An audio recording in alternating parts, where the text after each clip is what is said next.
नमस्कार दोस्तों, मैं योगेश्वर आज आपके लिए भारतीय भूगोल की एक महत्वपूर्ण क्लास लेकर आया हूँ। महत्वपूर्ण क्लास इसलिए है क्योंकि इसमें जो आगामी परीक्षा है, आने वाली जो परीक्षाएं हैं, उनमें यहाँ से बहुत सारे क्वेश्चंस आने वाले हैं, संभवतः आएंगे। तो सभी से मेरी ये गुजारिश है कि वीडियो को अंत तक अवश्य देखें, जिससे उन्हें लाभ प्राप्त हो सके। और अगर इस वीडियो में जो क्वेश्चंस की सीरीज है, अगर वो आपको बेहतरीन लगे, अच्छी लगे, तो कृपया चैनल को सब्सक्राइब जरूर कीजिएगा। चलिए स्टार्ट करते हैं। भारतीय भूगोल प्रश्न नंबर 1 है, भारतवर्ष आकार में विश्व का कौन सा देश है? मतलब आकार में अगर बात करी जाए तो भारत का नंबर कौन सा है? तो भारत का नंबर है 7वां नंबर। भारत विश्व का 7वां सबसे बड़ा देश है। नेक्स्ट क्वेश्चन देखते हैं। 2011 की जनगणना के अनुसार भारत में गांव की संख्या कितनी थी? तो 2011 की जो जनगणना हुई थी उसके अनुसार भारत में गांव की संख्या थी 6,40,930। कितनी? 6,40,930 गांव थी। नेक्स्ट प्रश्न है, कर्क रेखा कितने राज्यों से होकर गुजरती है? तो कर्क रेखा जो है हमारी वो 8 राज्यों से होकर गुजरती है। इसके लिए मैंने एक छोटी सी ट्रिक बनाई है, वो है गिरिराज के मध्य में 36 झाड़ पड़े, तब पश्चिम बंगाल जाकर त्रिपुरा मिजोरम खड़े। आप इसको मैच कीजिएगा, पूरे 8 राज्य निकल के आएंगे। गिरिराज गुजरात, राजस्थान, मध्य से मध्य प्रदेश, 36 झाड़ से झारखंड, पश्चिम बंगाल, त्रिपुरा, मिजोरम, यानी कि टोटल आपके कितने 8 राज्य निकलेंगे जो कहां से पास होते हैं, जिनसे कर्क रेखा निकलकर जाती है। नेक्स्ट प्रश्न है हमारा, भारत का सूर्यास्त नहीं है, भारत का सर्वोत्तम दक्षिणतम बिंदु कौन सा है? मतलब भारत का सबसे दक्षिणतम बिंदु कौन सा है? तो ये है हमारा इंदिरा पॉइंट। और इंदिरा पॉइंट हमारा किस जगह पर है? ये बड़े निकोबार द्वीप में है। किस जगह पर है? बड़े निकोबार द्वीप में। नेक्स्ट प्रश्न है, निम्न में से किस राज्य की सीमा बांग्लादेश में नहीं मिलती है? बांग्लादेश से किस राज्य की सीमा नहीं मिलती है? तो वो देश है हमारा मणिपुर। मणिपुर की वो राज्य है हमारा मणिपुर। मणिपुर की जो सीमा है वो कभी भी बांग्लादेश से नहीं मिलती है। डूरंड लाइन किस के साथ भारत की सीमा को निर्धारित करती है? तो डूरंड लाइन जो है हमारी भारत और अफगानिस्तान के साथ सीमा रेखा बनाती है। नेक्स्ट प्रश्न है, भारत पाकिस्तान के साथ सीमा रेखा कौन सी है? तो भारत और पाकिस्तान के बीच में जो सीमा रेखा है उस रेखा को बोला जाता है रेड क्लिफ सीमा रेखा। नेक्स्ट है प्रश्न, भारत और चीन की उत्तर पूर्वी सीमा का सीमांकन कौन सी रेखा करती है? तो भारत और चीन की जो सीमांकन करने वाली रेखा का नाम है, उसका नाम है मैकमोहन रेखा। किसके द्वारा भारत श्रीलंका से अलग होता है? तो वो है पाक जल डमरू मध्य। कौन सा है? पाक जल डमरू मध्य। कौन सबसे नवीन पर्वत श्रेणी है? तो शिवालिक की जो पर्वत श्रेणी है वो हमारी सबसे नवीन पर्वत श्रेणी है। पीर पंजाल श्रेणी कहां पाई जाती है? तो पीर पंजाल श्रेणी हमारा जो स्टेट है जम्मू एंड कश्मीर, यहां पर पीर पंजाल श्रेणी पाई जाती है। नेक्स्ट प्रश्न देखिए, कौन अक्साई चीन का भाग है? तो अक्साई चीन का जो भाग है वो है हमारा लद्दाख या पठार। लद्दाख का पठार अक्साई चीन का भाग। दक्षिण भारत की सबसे ऊंची चोटी का क्या नाम है? तो दक्षिण भारत की सबसे ऊंची चोटी है अनाईमुडी और इसकी जो ऊंचाई है वो है 2695 मीटर। कितनी है? 2695 मीटर। नेक्स्ट है, हिमालय पर्यायवाची है, मतलब हिमालय किसका पर्यायवाची है? तो हिमालय मध्य हिमालय का पर्यायवाची है। भारत की प्राचीनतम पर्वत श्रेणी कौन सी है? भारत की सबसे प्राचीनतम पर्वत श्रेणी है अरावली श्रेणी। 2 बार माउंट एवरेस्ट पर विजय करने वाली महिला पर्वतारोही कौन है? तो 2 बार माउंट एवरेस्ट को फतेह करने वाली महिला संतोष यादव। कौन है? संतोष यादव। गुरु शिखर पर्वत चोटी किस राज्य में अवस्थित है? गुरु शिखर पर्वत चोटी कहां पर है? हमारी राजस्थान में स्थित है। कुल्लू घाटी किन पर्वत श्रेणियों के बीच में स्थित है? तो कुल्लू घाटी हमारी जो है वो धौलाधार और पीर पंजाल पर्वत श्रेणियों के मध्य स्थित है। नाथुला दर्रा किस राज्य में स्थित है? बहुत इंपॉर्टेंट क्वेश्चन है और बहुत पूछा जाता है कि नाथुला दर्रा किस राज्य में स्थित है। याद रखिएगा, नाथुला दर्रा सिक्किम में स्थित है। कहां पर? सिक्किम में स्थित है। रोहतांग दर्रा कहां पर स्थित है? रोहतांग दर्रा हमारा हिमाचल हिमाचल प्रदेश में स्थित है। रोहतांग दर्रा हिमाचल प्रदेश में स्थित है। चौरावाड़ी ग्लेशियर कहां स्थित है? तो चौरावाड़ी जो ग्लेशियर है हमारा, ये कैलाश मंदिर है, कैलाशनाथ मंदिर के उत्तर में स्थित है। अंडमान और निकोबार द्वीप समूह की सबसे अधिक ऊंचाई वाली चोटी कौन सी है? तो अंडमान एंड निकोबार द्वीप समूह की सबसे ऊंचाई वाली जो चोटी है उसको बोलते हैं सैंडल पीक और इसकी जो ऊंचाई है वो कितनी है? 332 मीटर।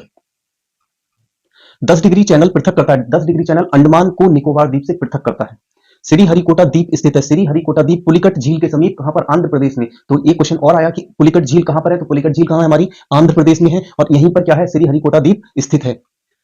राम सेतु शुरू होता है। राम सेतु कहां से शुरू होता है? तो एक जगह है धनुषकोडी, वहां से राम सेतु शुरू होता है। झुमरी तलैया रेडियो पर गीतों की फरमाइश के लिए एक प्रसिद्ध जगह है। ये किस राज्य में है? तो ये है हमारी झारखंड में। किस राज्य में है? झारखंड में। भारत में जो एकमात्र मानव कपि पाया जाता है वो कौन है? वो सफेद भौं वाला गिब्बन है। क्या है? श्वेत भौं गिब्बन। याद रखिएगा, सफेद भौं कैसी है? सफेद है। सफेद भौं वाला गिब्बन।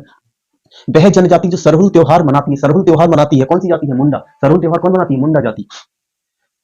गंगा नदी किस अपवाह तंत्र का उदाहरण है? तो गंगा नदी जो है पूर्ववर्ती अपवाह तंत्र का उदाहरण है। किसका? पूर्ववर्ती अपवाह तंत्र का। बांग्लादेश में गंगा नदी को किस नाम से बुलाया जाता है? तो बांग्लादेश में गंगा नदी जब बांग्लादेश में प्रवेश करती है तो वहां पर उसका नाम गंगा से बदलकर क्या हो जाता है? पद्मा हो जाता है। ब्रह्मपुत्र नदी तिब्बत में किस नाम से जाना जाता है? ब्रह्मपुत्र नदी को तिब्बत में सांगपो नाम से जाना जाता है। दामोदर नदी निकलती है, दामोदर नदी कहां से निकलती है? छोटा नागपुर पठार से। कहां से? छोटा नागपुर के पठार से। त्रिवेणी नहर में किस नदी से पानी आता है? तो त्रिवेणी नहर है, इसमें गंडक नदी से पानी आता है। कहां से? गंडक नदी से। उज्जैन स्थित है, उज्जैन छिप्रा नदी के किनारे स्थित है।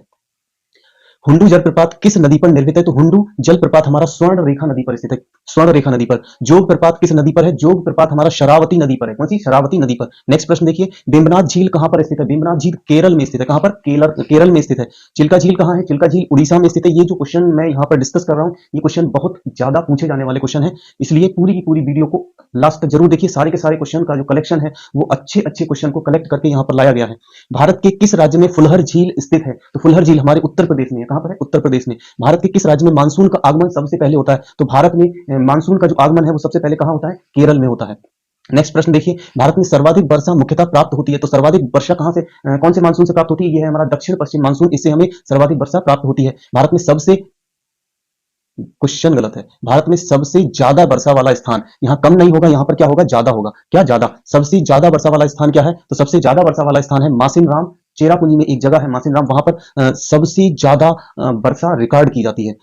रेगुर किस मिट्टी का नाम है? रेगुर किस मिट्टी का नाम है? तो रेगुर काली मिट्टी का नाम है। किस मिट्टी का नाम है? काली मिट्टी का नाम है। लावा मिट्टियां पाई जाती हैं मालवा पठार में। लावा मिट्टियां कहां पाई जाती हैं? मालवा के पठार में। गंगा के मैदान की पुरानी कछारी मिट्टी को क्या कहा जाता है? तो गंगा की जो पुरानी कछारी मिट्टी होती है उसको कहा जाता है बांगर। क्या कहा जाता है? बांगर। कत्था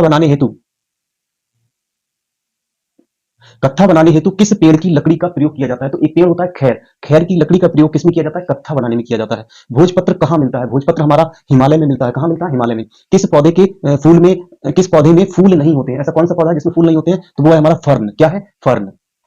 लीसा किस वृक्ष से प्राप्त होता है? तो लीसा हमें जो चीड़ का वृक्ष होता है उससे हमें लीसा प्राप्त होता है।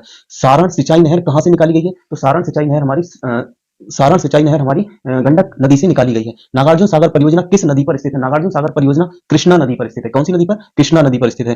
तमिलनाडु एवं कर्नाटक का जल विवाद किस नदी से संबंधित है? तो यह है हमारी कावेरी नदी। कावेरी नदी का जो जल विवाद है वो कहां है? तमिलनाडु और कर्नाटक के बीच में है। हीराकुंड बांध किस नदी पर बनाया गया? हीराकुंड बांध महानदी पर बनाया गया है। चंबल नदी पर कौन सा बांध निर्मित है? तो चंबल नदी पर कौन सा बांध निर्मित है? चंबल नदी पर है गांधी सागर बांध। कौन सा? गांधी सागर बांध। टिहरी बांध किस नदी पर बना है? टिहरी बांध बना है गंगा नदी पर। किस नदी पर? गंगा नदी पर। अलमट्टी बांध किस नदी पर बना है? अलमट्टी बांध बना है कृष्णा नदी पर। किस पर? कृष्णा नदी पर। किस बहुउद्देशीय नदी घाटी परियोजनाओं का आधुनिक भारत, किसने बहुउद्देशीय नदी घाटी परियोजनाओं को आधुनिक भारत का मंदिर कहा था? तो पंडित जवाहरलाल नेहरू जी ने बहुउद्देशीय नदी घाटियों को क्या बोला था? आधुनिक भारत का मंदिर। पोंग बांध किस नदी पर बनाया गया है? पोंग बांध हमारा ब्यास नदी पर बनाया गया है। तुलबुल परियोजना का संबंध किस नदी से है? तो तुलबुल जो परियोजना है हमारी, ये हमारी झेलम नदी पर है। बुलबुल नहीं, तुलबुल। क्या है? तुलबुल, बुलबुल नहीं कर देना। तुलबुल परियोजना का संबंध झेलम नदी से है। तीस्ता जल विद्युत परियोजना किस राज्य में स्थित है? तो तीस्ता जल विद्युत परियोजना हमारी सिक्किम राज्य में स्थित है। किसमें? सिक्किम राज्य में स्थित है। दुलहस्ती हाइड्रो पावर स्टेशन किस नदी पर बनाया गया है? तो दुलहस्ती हाइड्रो पावर हमारा जम्मू कश्मीर में चिनाब नदी पर बनाया गया है। हरित क्रांति का जनक किसे माना जाता है? हरित क्रांति का जनक जो है वो माना जाता है नॉर्मन अर्नेस्ट बोरलॉग। हरित क्रांति का संबंध किस भारतीय से था? तो भारत के एक एग्रीकल्चरिस्ट थे जिनका नाम था डॉक्टर एम एस स्वामीनाथन। इनसे हरित क्रांति का सीधा सीधा संबंध है। हरित क्रांति में प्रयुक्त फसल कौन सी थी? तो हरित क्रांति गेहूं के उत्पादन को बढ़ाने के लिए लाया गया था, और इसमें जो गेहूं यूज किया गया था वो कहां से आया था? वो था मैक्सिकन गेहूं। कहां से? मैक्सिकन गेहूं। नीली क्रांति का संबंध किससे है? नीली क्रांति का संबंध है मत्स्य पालन से। किससे? मत्स्य या मछली पालन से। गुलाबी क्रांति का संबंध किससे है? गुलाबी क्रांति का संबंध है प्याज से। किससे? प्याज से। तो मुझे आशा है कि जो सीरीज मैंने आपको डिस्कस की है वो सीरीज आप सभी को पसंद आई होगी, और ऐसी ही अच्छी अच्छी सीरीज आपके लिए चाहिए तो आपसे मेरी रिक्वेस्ट है कि चैनल को सब्सक्राइब कीजिएगा, और सब्सक्राइब कीजिए, शेयर कीजिए और लाइक कीजिए, जिससे मैं आपको इसी तरह की और बेहतरीन वीडियो पेश कर सकूं, और आपका जो चैलेंज है, जो इस सीरीज का जो मेन चैलेंज है कि आपको वर्दी दिलाने की जिद है, उसको पूरा कर सके। Thank you so much. जय हिंद।